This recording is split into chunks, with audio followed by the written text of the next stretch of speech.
Welcome to Melanin Convos, a sisterhood of mom friends having relatable and unorthodox conversations while holding space for each other and amplifying Black voices.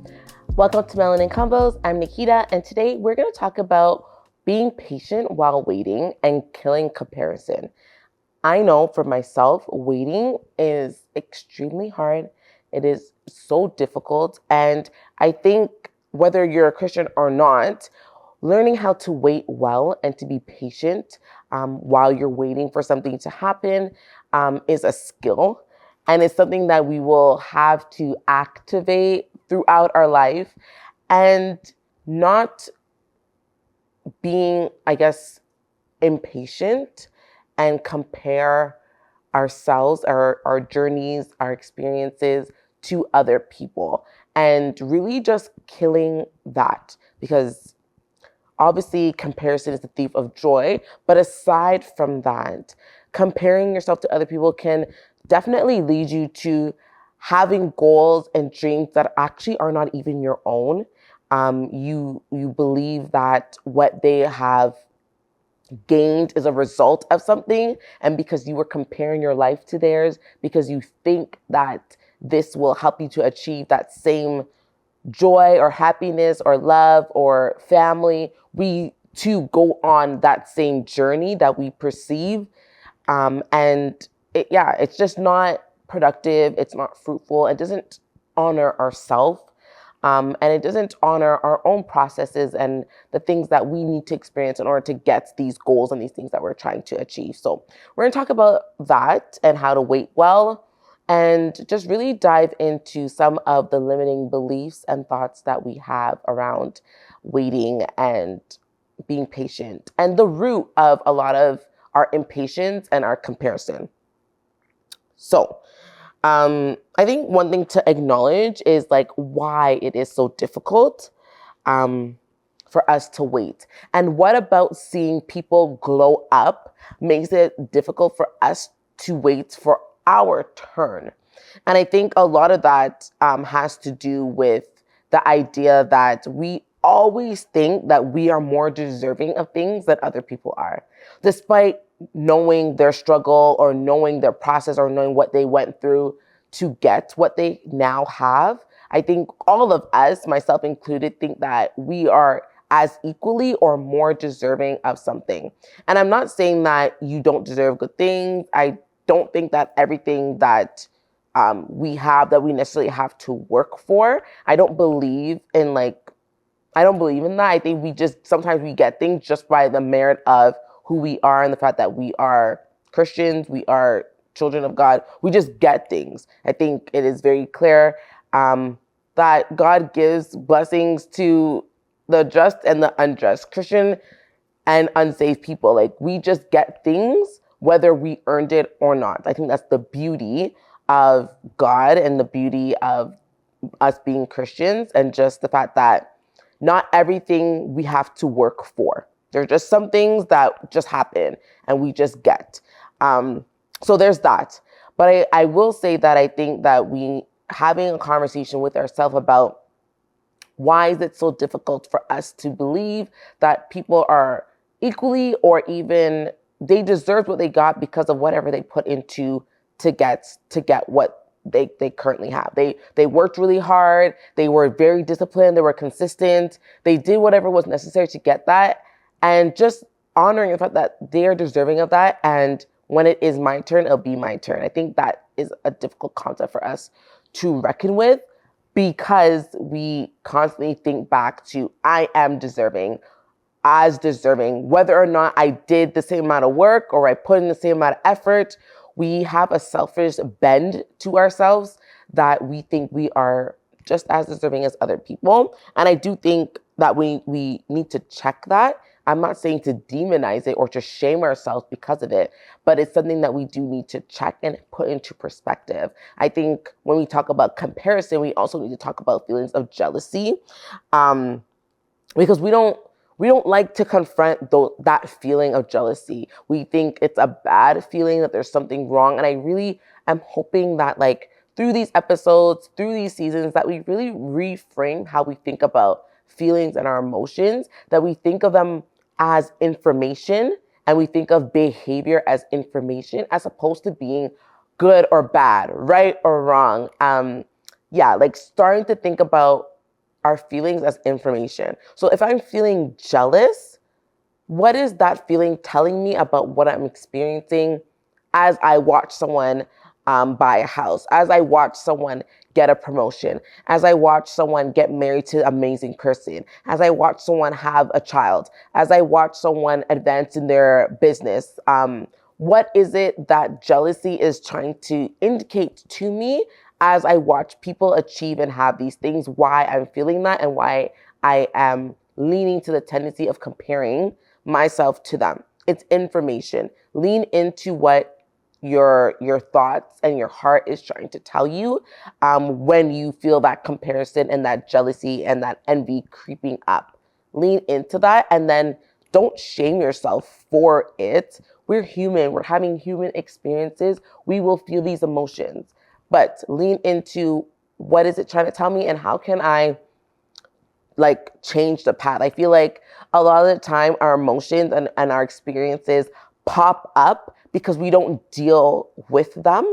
We just allow them to simmer and sit, and we don't actually confront the root of the feeling or the experience. So then we constantly have to re-experience them again. I think if we can nip the jealousy at the root, then when other people are having these amazing experiences and things that we think that we are also deserving of, we won't necessarily feel jealousy.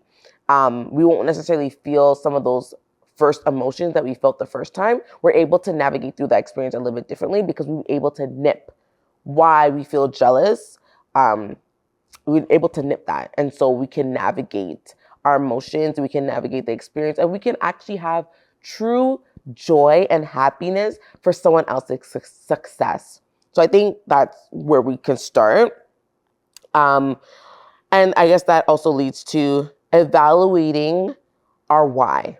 I know like everyone talks about evaluate your why, know your why, operate out of your why. Like it's a very like cliche thing to say, but I think knowing why am I longing for something, what is it about that thing that I'm longing for that will help me to achieve something else? Identify the goal of why you want things. And what I mean by that is, for example, if I'm desiring a home, to purchase a property, to buy a home, what is it that that house is going to give me in the long run? So if I am desiring to create a space that is inviting and being hospitable to other people, where I hear laughter and children playing and there's conversation and there's mentorship being happening in the home and people feel warm and welcome here, then I cook. There's like smells of food and people enjoy our company. If that is what I'm trying to create, that is my why.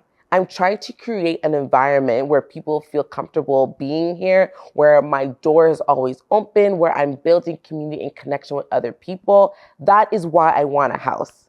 That's my reason. I just don't want a house for the sake of wanting the house because I like it or I like the idea of it. There's something else that is connected to the reason why I want that goal, right? If buying a house for you is for financial gain and setting up yourself for financial wealth, what is it about financial wealth that you are trying to create, why you want to purchase that home? So thinking about the why. And in doing that, we'll also realize that some of the vehicles in which we are using to attain our goal doesn't always have to be that vehicle. So what I mean by that is at my job currently, every 6 months, we do like this thing called like professional development, but in the sense of I'm having a conversation with my supervisor about what it is that I see myself doing in the next year in terms of like my own professional growth as a practitioner and where I see myself moving in the company, what I want to learn, so on and so forth. So we go through and make this plan for my professional development.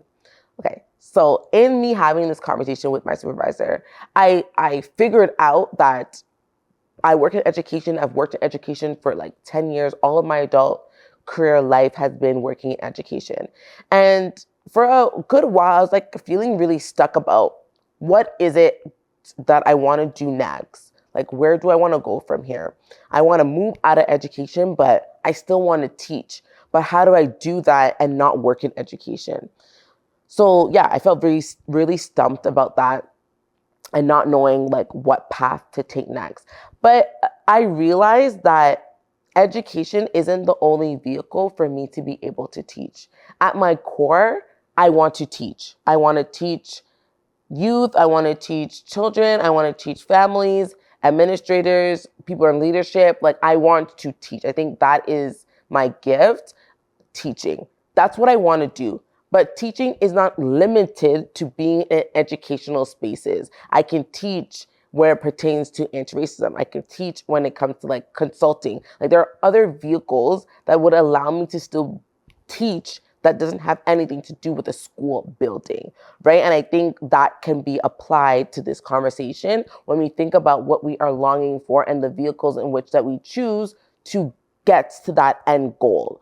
Is it possible that I can have another vehicle that would help me to achieve that goal? And I think in doing that, we can obviously kill the comparison, because how someone else achieves a goal is not necessarily how you will achieve that goal. And we don't need to compare ourselves to how they did it, because we know that we can use a different vehicle, and our why is different as well. Why we are longing for that thing is different than why they are longing for it. So really fleshing that out, thinking that through, how exactly can I go about achieving these goals that is true and authentic to myself, and I'm still honoring myself by doing what I love at my core. So for me, it's teaching. That is what I love to do at my core. And now I realize that I can apply for different jobs, even thinking about adding more education, going back to school to get my master's, to pursue something else that will still allow me to teach in a different capacity. So I want us to think about that, the purpose in which we are trying to achieve that goal. And my question for you is, what are you longing for, and is it aligning? Like I said, like, are we in alignment with what we're longing for and what we think we should be doing at our core? Okay. So I know, like, for some of us, when we feel like we have to wait for a long period of time, I mean, and some people wait for things for years and it seems like it's not happening, that like God is not hearing me, he's not answering me, he's not making it possible for me to achieve this goal or to get this thing. And it can seem like, not even it can seem, it is overwhelming, it is daunting, it is frustrating, it is scary. You do feel unseen and unheard. All of those feelings are valid and they are true. Like, we definitely feel those things when we think that God overlooked us and gave everyone else the desires of their heart and not us. Those are real feelings and those are valid feelings. And when I think about like feeling unseen and unheard, I often think about what is it about this experience that makes me feel like God is not hearing me and God is not seeing me? Why do I think that God is hearing everybody else and not me? And I know for me, like for the longest time, having the idea that like I have to work for everything that I have, and that like if I'm not working for it, I'm not gonna get it because like I don't know if God hears and sees me.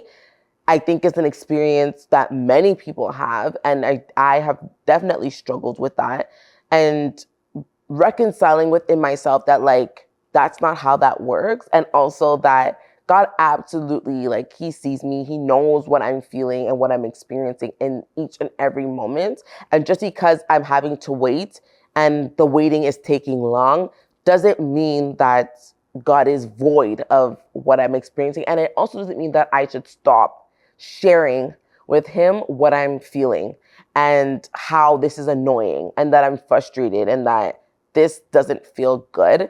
I know, like, when we're waiting for something for a long time and obviously feel like God is not hearing us, we tend to like stop talking about it because it's like, what's the point? You're not hearing me anyways. And I 100% get that. But I think constantly making ourselves vulnerable to have that conversation with God, not only does it strengthen our faith, but it allows us to stay like humble and vulnerable with him. But I think even in those moments, we are allowing our heart to stay open to be able to receive whatever it is. I think, like, for myself, when I've stayed open and honest with God, like he has shown me things about the experience. And then I'm like, okay, I understand now. But I think when we are shutting ourselves off from communication with him, he isn't even able to give us like the clarity or the understanding that we are desiring at the end of the day. But because we've cut ourselves off from that communication, we're continuing in that cycle of wondering and wishing and like feeling overwhelmed and like God isn't hearing us. And yeah, I think allowing ourselves to be open and vulnerable with him will allow not only for communication to flow, but our hearts to be open to receive. And when I think about like not feeling seen, not feeling heard, I think about Hagar. If you're not familiar with this character or this person and the whole story, I'll break it down, like give you Cliff Notes version. So essentially, Abraham and Sarah, I'll go further than that. Abraham was promised by God to be like the father of many nations. He was told that he would be the father and a lot of generations would come through his bloodline. Okay, so that was a promise that God had given to him. He is married to Sarah and she cannot have a child. They cannot have children. And so it's just like, okay, God, for years, like decades, they are unable to have like a child. So it's like, God, you made me this promise. How can I have this promise if I don't have children? And it got to the point where Sarah was so frustrated, so consumed with the fact that this promise wasn't coming true that she took matters into her own hands. And I think we all do this. We take matters into our own hands. We try to like work things out as best possible so that we can get the result that we know that we need, especially when like we know that God has promised it to us. It's just like, okay, how can I help you along? Because at the end of the day, you told me I'm supposed to have this. So let me help you, help me, right? So there, yeah, she decided to help God along and she took one of her maids and told her husband, okay, sleep with this maid whose name is Hagar. And like you will impregnate her and the child will be mine. So yeah, so that's what she did. Long story short, Sarah was not kind to Hagar. Hagar ran away. And I mean, there's a lot of like really great theology from this like story, but we're not going to get to that today. Yeah, Hagar ran away. And in the midst of her running away, she had an encounter with God. And this is all from like, this part is from Genesis 16. But from her encounter with God, she said that you are the God who sees me. For she said, I have now seen the one who sees me. So she named God in that moment El-Roi, because he's the God that sees, because he saw her. Yeah, she named God El-Roi because in that moment of her desperation and of her fear, like she is out there in the wilderness alone with nobody to provide her needs. Like she's just out here. And in that moment when she encountered God for herself, she's like, you're the God that sees my transgression. You're the God that sees my loneliness. You're the God that sees my pain, my hurt, my mistreatment. You're the God that sees my tears. You're the God that sees that I don't know how to care for this child. You're the God that sees all of these things. And I'm grateful that you even decided to come and visit me in the midst of like all of this turmoil and mess. And so she names him El-Roi. And I think for a lot of us, as we are waiting, remembering that God does see us. He does see what we're feeling and what we're experiencing. And in spite of everything that is going on, he is still very present and very aware of all that is occurring in our hearts and in our minds and what is happening in our environment. And not forgetting that he does see and that he does know, and that even though it may feel like other people don't see you and that you feel unheard and that you're being mistreated, that God does see you and you're waiting, your feelings of inadequacy are not too big or unfamiliar to God that he's unable to sympathize with that and even reckon with the fact that you have these feelings about waiting. So I think like that story, that revelation that Hagar has can definitely be applied to our low moments and our low seasons of life, and acknowledging that, yes, God, you see me, but let me allow you to see me. And I think what's beautiful about Hagar is that she very well could have brushed God off in that moment, in that encounter. She could have just continued going about her business, doing whatever she was doing, and completely brush him off and not sit in that moment and encounter God. She very well could have done that. And like I mentioned, like about being open and staying open, she was open. And I think maybe because she was at her wit's end, she's being mistreated by the people that are supposed to care for her as a maid, as her role, her status in society. And she is broken down. And so I think obviously for all of us, we come to a point where we are so broken down that we have no other choice but to be vulnerable. But I think there is the flip side where we are so broken down that we are closed off. And what we can learn from Hagar is that being open allows us to have an experience with God. So she was open. She allowed God to see her so that she can acknowledge that he saw her as well. Right. And I think that is the same, like for us, allowing ourselves to be open and being like, you know what, God, like, I don't like the fact that it's been 5 years and I feel like I have been patient. I feel like I have been intentional about being disciplined, about being reflective with myself and putting the things in place to either buy that house or to be married or to have this child or whatever it is that you're desiring. Why hasn't it happened yet? Right? And staying really vulnerable with God about your feelings about that and allowing God to see you in those moments. And I think that is the beauty. That is the beauty of the story. And just knowing that regardless of what we are experiencing, that God sees you. He sees you. He knows your pain. And there is nothing that you are experiencing that is too hard or too big or too difficult for him.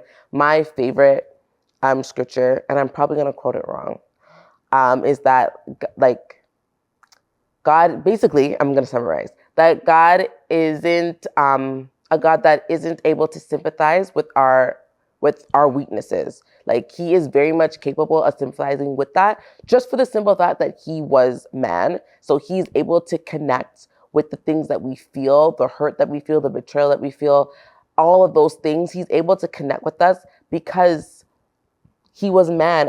And knowing that he can connect with those things lets me know that my emotions aren't too big. The feelings that I have are not wrong. I can feel these things. I can have this experience of jealousy. I can have this experience of comparison and know that I don't need to be shamed for it, but that I can give that to God because he also knows what these things feel like and he sees and knows and feels. And I can trust that if I am vulnerable with him, that he will speak to that situation.